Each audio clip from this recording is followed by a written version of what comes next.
عن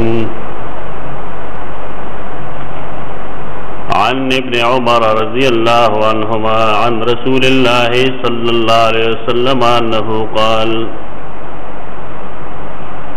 هذا الذي تحرك له العرش وفتحت له أبواب السماء وشهده 70,000 من الملائكة لقد ضم ضمة ثم فرج عنه.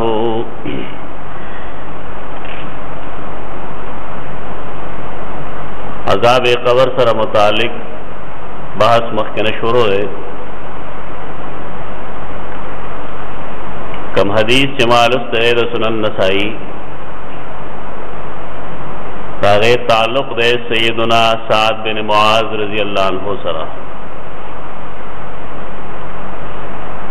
دا ډېر قدیم الاسلام صحابی دے. رسول اللہ صلی اللہ علیہ وسلم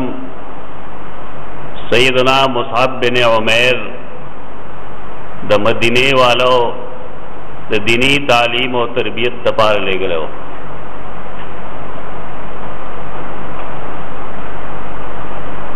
آغه زمانه کې آغه دور کې سیدنا سعد بن معاذ رضی اللہ عنہ د سیدنا مصعب بن عمیر نا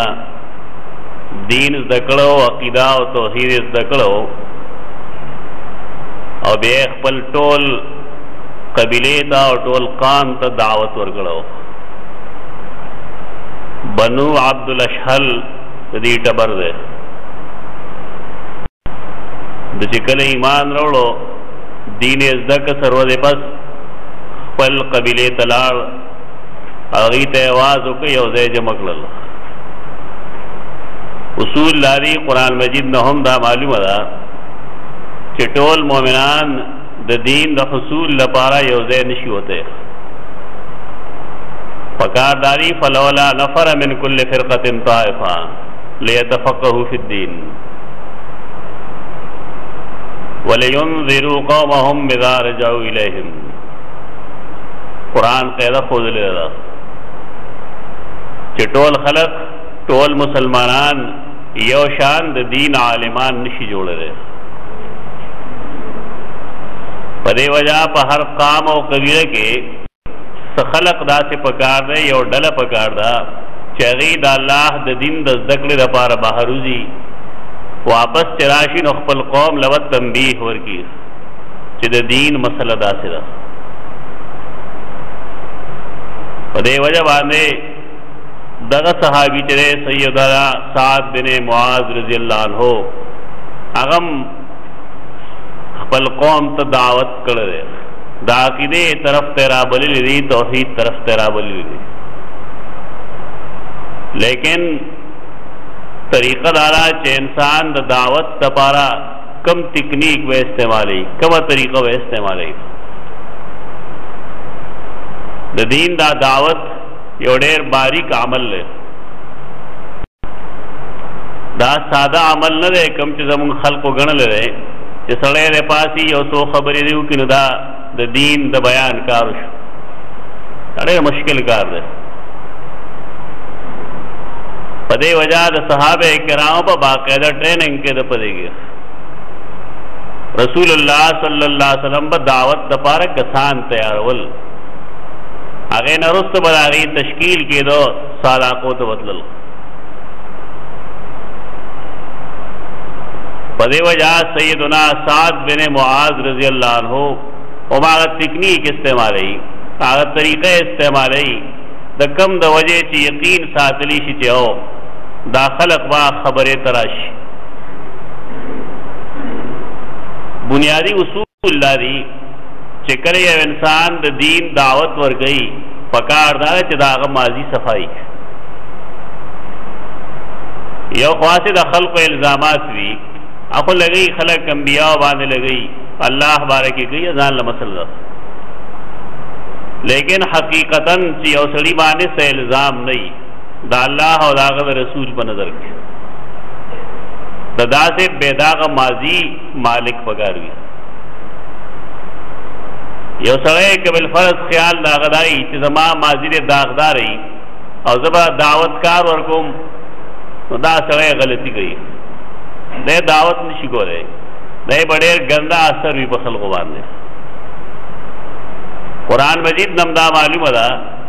چې رسول الله صلی الله علیه وسلم مشرکین مکه ته چې آواز کړو نو هغې ته څه خاص خبرې کړې وې، خپله ماضي ورته ښولې وه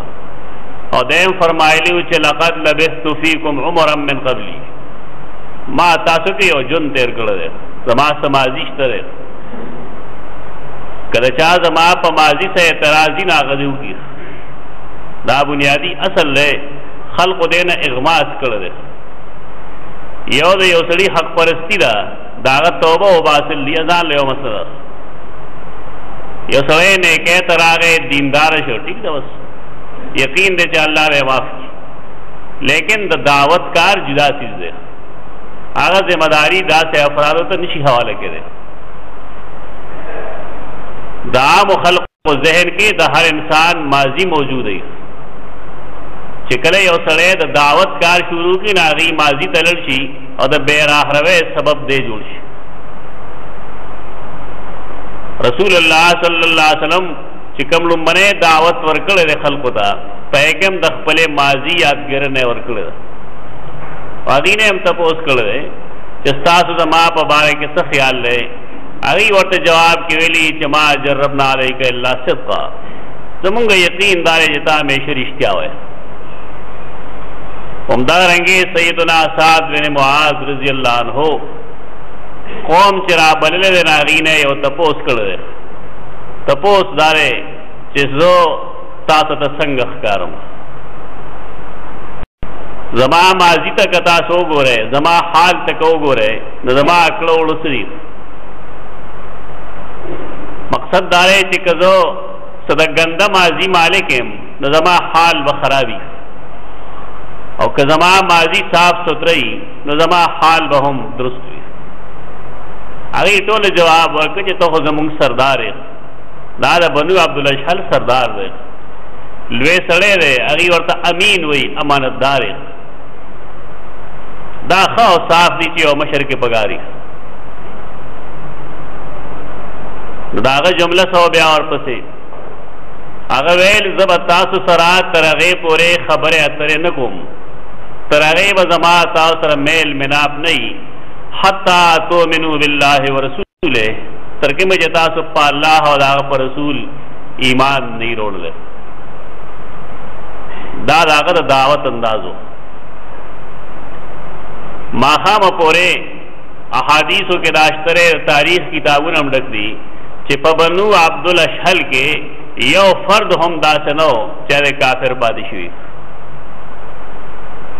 یعنې ټولې قبیلې یو ځای اسلام قبول کو. د دې څه حکمت دی، څه وجه ده په دې کې؟ وجه د سیدنا سعد بن معاذ رضی الله عنه د ماضي بې داغه کېدل دي. دغه طریقه ده. دغه سعد بن معاذ رضی الله عنه ډېر لوی صحابي دی، دغه تاریخ ته نور نه ورننوځو، ځکه د هر صحابي تاریخ چې انسان ګوري نا مستقل یو باب دی د دین. دا خدمات څومره دي، داغه فیصلې کومې وې د یهودو باره کې، نصاراو په باره کې، اهل کتابو په باره کې. ډېر زبردست سیاسي مدبر، د دین د الله پوره پوهېدونکی عالم صحابي سیدنا سعد بن معاذ رضی الله عنه دی. هغه چې کله وفات شوی دی او قبر کې کېښودلی شوی دی، نو هغه روایت کوم چې ما ویلی دی په هغې کې د هغه تذکره ده چې قبر هغه سره څه چل وکړو. دا حدیث په دې وایو چې بعضې خلک په حدیث پوهېږي نه، بعضې نه بلکې اکثر نه پوهېږي. د دین نه ګپ جوړول نه دي پکار. د دین معامله دا ده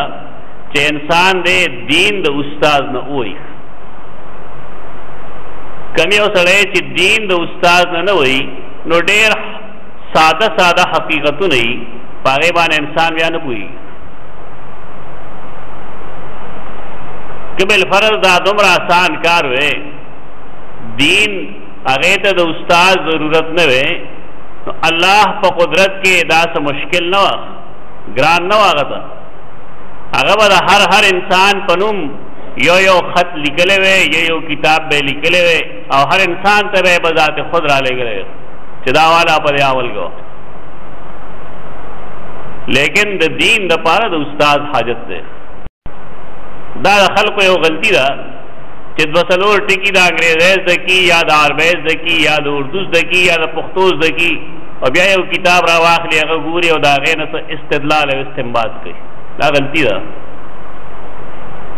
ډېر خلق بیلاره کړل طریقه دای چې خلق سره نصاب اولولي مثلا یو سره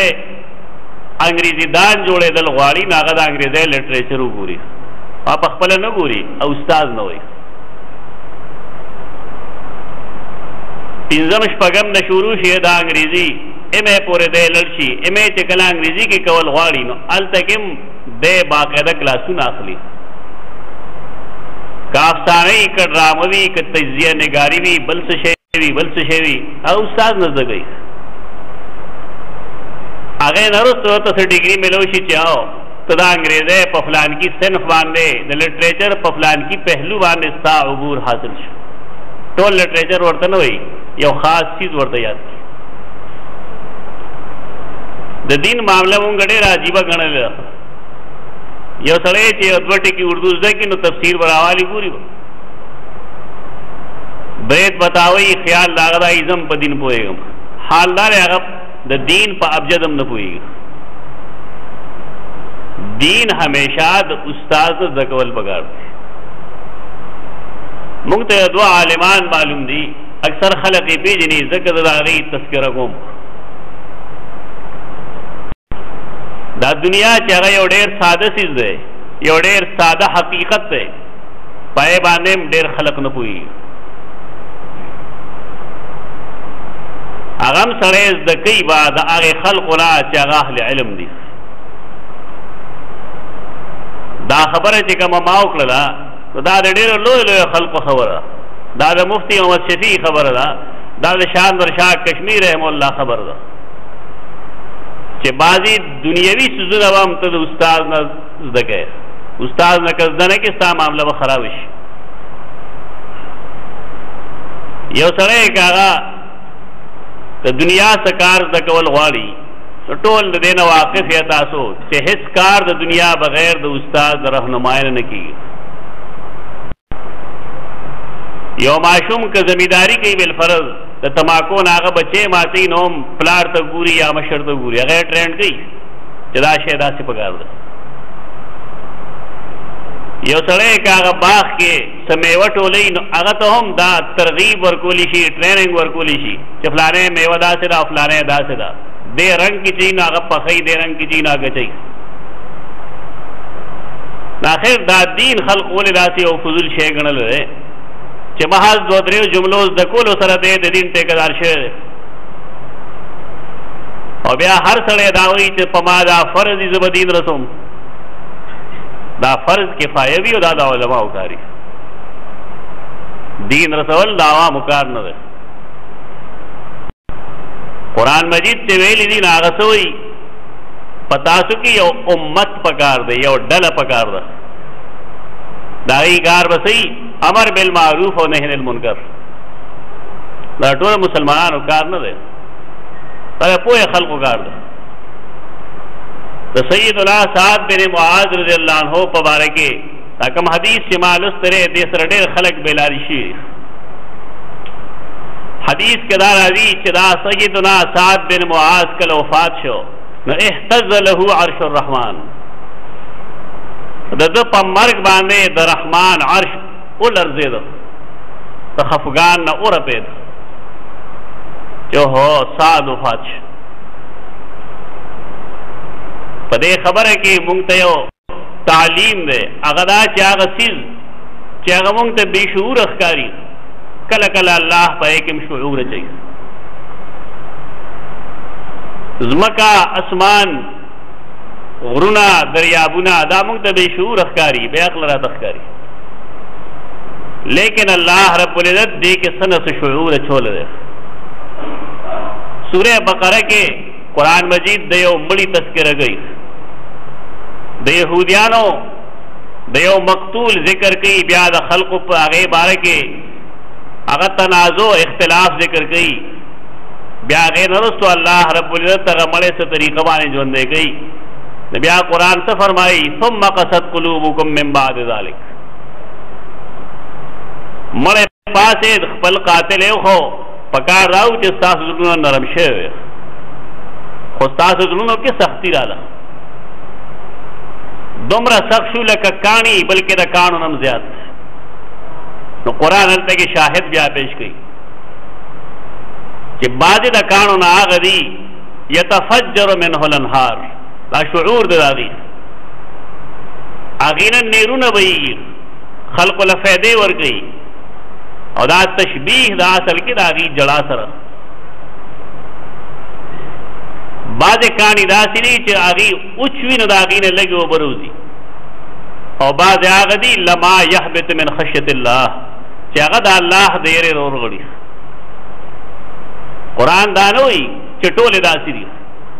بعضې داسې دي بعضې داسې دي بعضې داسې. الله رب العزت کله کاڼو کې هم دا شعور ورچوي زمکه اسمان کې مچولې دی فما بکت علیهم السماء والارض یو کافر چې مړ شي نو زمکه اسمان هغه پسې نه جاړي او حدیث کې راځي مسلمان چې مړ شي نو زمکه اسمان هغه پسې جاړي. دا یو شعور دی یو پوهه ده اگر چې زه ته پدې نه پوهېږو. نو بار کې سیدنا سعد چې وفات شو نو اهتز له عرش الرحمن د رحمان ذات ولرزید خفگان نه. دویم د سیدنا سعد منقبت داره چې د هغه جنازې ته اویا زره ملائک حاضر شو 70,000 من الملائک. دومره جلیل القدر صحابي چې د هغه وفات باندې الله اویا زره ملائک را لیږي.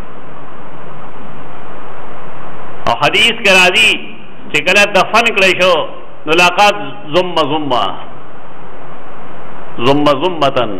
هغه قبر په هغه باندې راستو شو داسې زور یې ورله ورکړو. دا کم خلق چې د استاد نه حدیث نه وي هغې وایي سعد د عذاب قبر نه محفوظ نه دی نو زه ته به څه محفوظ شو. دا کمقلتوب دی. اوس هغه ذات چې د هغه په مرګ باندې او یا زره ملائک راځي او عرش د رحمان رپیږي نو آیا الله به هغه له عذاب ورکوي په قبر کې؟ ته وایه عقل دا کې شته دی؟ اصل کې دا ده مفسرین محدثین لگی سیر علام النبلاء کے حافظ ذہبی دے حدیث لاندې لګلې دي جلول صفحه 293 چې دا دراصل هغه د خوشاله نه د هغه استقبال کو څنګه چې یو انسان د بل انسان استقبال کوي هغه سره معانقه کوي نو دارنګ زمکه د خوشاله نه د خپل خوشاله اظهار کو چې زه ډېر خوش قسمت یم چې ستا غوندې بني آدم ماته نږدې راورسېد. دا تعویل به ولیکئ دا په دې کې چې سیدنا سعد صحابي هغه جنتي دی او اصول لای چې کوم خلق جنتیان وي الله هغې عذاب قبر نه بچ ساتي. دا حدیث ما صرف دی بنیاد باندې ذکر کو چې د دې نه غلط استدلال بعض خلق کوي. کتابونو کې هم لیکل دی پښتو اردو کتابونو کې هم لیکل او دا دای خلقو کار دی چې د هغې نه په حدیث نظر وي نه د حدیث په شروع نظر وي محض په هغه ژبه نظر وي کومه چې دله ورځي. دې دپاره مونږ یو استشهاد پیش کړو یو آیت کریمه حدیث نه دا معلومه ده چې جهنم او جنت دا یو دوه حقیقتونه دي. عقیده د اهل سنت والجماعت دا چې دا جنتونه د مخکې نه تیار کړي شوي دي جهنم هم تیار شوی دی دې کې څه شی به الله وروستو نه جوړوي. دا حدیث ما صرف دې بنیاد باندې ذکر کو چې د دې نه غلط استدلال بعض خلق کوي. خلق څه دروغ وي شداد یو کافر واغوي یو جنت جوړ کړو باغ او بیا د دنیا څومره نعمتونه چې کېدی شي هغه پای کې جوړ کړو کله چې د هغه د تلو روسونی هغه مړ کړی شو دا دروغ دی څوک دا دروغ وي چې اتم جنت دغه دی د دین په باب کې خلک دروغ نه وایي دا که عالم وي نو مې دروغ وي او که جاهل وي نو هم دروغ وي الله د انسان جنتونو ته نه دی محتاج او نه انسان کې لا دومره قوت تر اوسه پورې شته دی چې هغه جنت جوړ کړي کوم چې الله غواړي د جنت خلک نوم اورېدلی رسول الله صلی الله علیه وسلم فرمایي جنت څه شی دی ما لا عین رأت سترګې دنیا کې هغه نشي لیدلی ولا اذن سمعت او نه غوږونه د هغې څه تفصیل اورېدی شي ولا خطر علی قلب بشر او نه چرته کې د یو انسان په زړه کې دا راغلی شوي دي چې جنت حقیقت سره د دې حدیث لاندې بیا دا قصې وګوره دا رښتینه ده که دروغجنه ده یا به د الله رسول دروغ وي نعوذ بالله من ذلک او یا به د خلق دروغ وي ښه دا چې مونږ وایو خلق دروغ وي رسول الله دروغ نه وي جنت جهنم مخکې نه تیار دي الله په خپل قدرتونو جوړ کړي قرآن مجید فرمایي وَإِن مِّنكُمْ إِلَّا وَارِدُهَا په تاسو کې هر یو تن به د جهنم د پاسه ځي دا څه شی دی اوس یو سړی تا ته یو کند لاندې وکني پای کې اور بلیږي په هغې تا ته جسر یخي پل تا ته په دې تیرېږه افا جنت دی تا به اور سوځوي که به نه سوځوي لیکن دا د الله یو قدرت دی چې مسلمان هغه نه سوځي کافر سوځي د الله قدرتونو ته څه وایي یعنی انسان الله په ځان ولې قیاس کوي ځان په شان ته ولې ګڼي الله ځان په شان مه ګڼه په دې وجه حدیث کې راځي چې پای کم کلالیب لګېدلي دي کلالیب کونډې نو هغه کونډې یو مسلمان نه رانیسي هغه سړی رانیسي چې هغه جهنم مستحق دی یعنی یو سیز بتا تخکاری بظاهر چې دی کې خدا چل لے دی کې دا چل لے دی کې دا چل لے هم دغه باندې لقد ضم ضمتن قیاس کا چې کله د قبر راتلل دی او عام سړي باندې چې غیر مسلم دی کافر دی جهنمی دی نو یقینا هغه به طور سزا دی او چې کله یو نیک سړي باندې د هغې راتلل دي نو یقینا هغه دې دپاره دی چې هغه ته هرکلی ووایي او الله شعور یې ښیي په خپل ټول مخلوق کې دا د الله د قدرت نه څه لرې نه ده خو کله کله انسان ډېر عجیبه دی عجیبه عجیبه سوالات کوي دی به یو داسې سوال وکړي دی وایي زه یو څیز وینم نه زه ولې په هغې یقین وساتم چې ښه خبره دا وي چې موږ دا ووایو چې د انسان علم ډېر محدود دی د ده پوهه ډېره لږه ده ډېر داسې څیزونه وي چې دی یو شانتې ګڼي منځ کې هغه شانتې نه وي زمونږ استادو نیلوي رحمه الله هغه یو وړه جمله وه دې لپاره هغه ښه ده هغه به یې د الله قدرتونه سره خپل عقل کې راګېروي زما خپله پوزه را ماته نه ښکاري یعنې سړی که خپلې پوزې ته ګوري نو ښکاري ورته تر کومه چې دی شیشې ته نه وي ولاړ ته د الله قدرتونه سره خپل عقل کې راګېرې د الله قدرتونه ډېر عجیب و غریب دي انسان ولې په خپلې پوهې د هغې قیاس کوي د دې حدیث تعلق عذاب قبر سره خو نه دی لیکن اکثر بیشتر زه اورم علماو نه چې هغوی دا د قبر خوا کې پیش کوي او خیال د هغوی دا وي چې سیدنا سعد بن معاذ له الله د قبر عذاب ورکو دا دروغ دی سیدنا سعد بن معاذ له